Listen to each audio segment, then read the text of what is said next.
प्यारे बच्चों नमस्कार। मैं डॉक्टर राम प्रताप, प्रवक्ता संस्कृत, मेवाला अयोध्या प्रसाद गुप्ता स्मारक इंटर कॉलेज सोराव प्रयागराज। बच्चों, इस समय हम आप लोगों को संस्कृत पद्य पीयूषम का 6ठा पाठ गीतामृतम पढ़ा रहे हैं। बच्चों, हमने बताया कि गीतामृतम के जो श्लोक हैं वो श्रीमद् भगवद गीता से लिया गया है, जो कि भगवान कृष्ण ने महाभारत के युद्ध के दौरान युद्ध प्रारंभ होने से पहले श्री कृष्ण ने अर्जुन को उपदेश दिया था। तो ये आज 10वां श्लोक देखिए। समः शत्रौ च मित्रे च तथा मानापमानयोः शीतोष्ण सुख दुखेषु समः संग विवर्जितः। अब इसका शब्द विभाग देखिए। समः शत्रौ च मित्रे च तथा मान अपमानयोः शीत उष्ण सुख दुखेषु समः संग विवर्जितः। ये इसका शब्द विभाग हुआ। अब इसका अन्वय देखिए, पेज नंबर 70 राजीव प्रकाशन में अन्वय है। यह शत्रौ मित्रे च मान अपमानयो च समः शीतोष्ण सुख दुखेषु समः तथा च संग विवर्जितः अस्ति स मे प्रियः। यह शत्रौ मित्रे च, यह मन जो शत्रौ मित्रे च, जो शत्रु और मित्र में, जो शत्रु और मित्र में, जो शत्रु और मित्र में मान अपमानयोः, यानी शत्रुता और मित्रता में, मान में और अपमान में, यानी सम्मान जहाँ पर प्राप्त हो रहा हो, सम्मान में और अपमान में समः एक समान रहता है। जो शत्रु और मित्र, शत्रुता और मित्रता में, मान और अपमान में, यानी जो शत्रु और मित्र के प्रति और मान और अपमान के प्रति समः माने एक समान रहता है। शीतोष्ण सुख दुखेषु समः। शीत माने जाड़ा, उष्ण माने गर्मी, सुख और दुख यानी जाड़ा गर्मी सुख और दुख में समः एक समान रहता है। जो सुख और दुख में, जाड़ा और गर्मी में एक समान रहता है।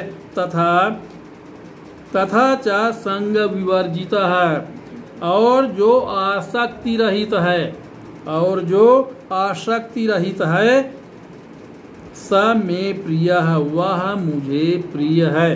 एक बार फिर देखिए। यह शत्रौ मित्रे च, जो शत्रु और मित्र में, मान और अपमान में एक समान रहता है। शत्रु में और मित्र में, जो शत्रु और मित्र के प्रति एक समान रहता। यह शत्रौ मित्रे च समः, जो शत्रु और मित्र के प्रति एक समान व्यवहार करता है, या जो शत्रु और मित्र में समान रहता है। मान अपमान योः च समः, मान और अपमान में एक समान रहता है। शीत उष्ण समः, जाड़ा और गर्मी में एक समान रहता है। सुख दुखेषु समः, सुख और दुख में एक समान रहता है। संग विवर्जितः च, और जो आसक्ति रहित है, जो आसक्ति रहित है स मे प्रियः, वह व्यक्ति मुझे प्रिय है। तो बच्चों, अगला श्लोक देखिए। आखिरी श्लोक इसका आखिरी श्लोक है।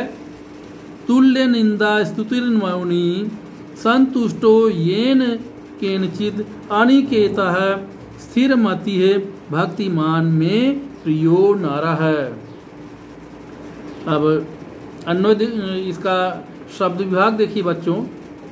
तुल्य निंदा स्तुति है, मौनी संतुष्ट है, येन केनचित अनिकेतः स्थिर मति है, भक्तिमान में प्रियः नरः। अब इसका अन्वय देखिए।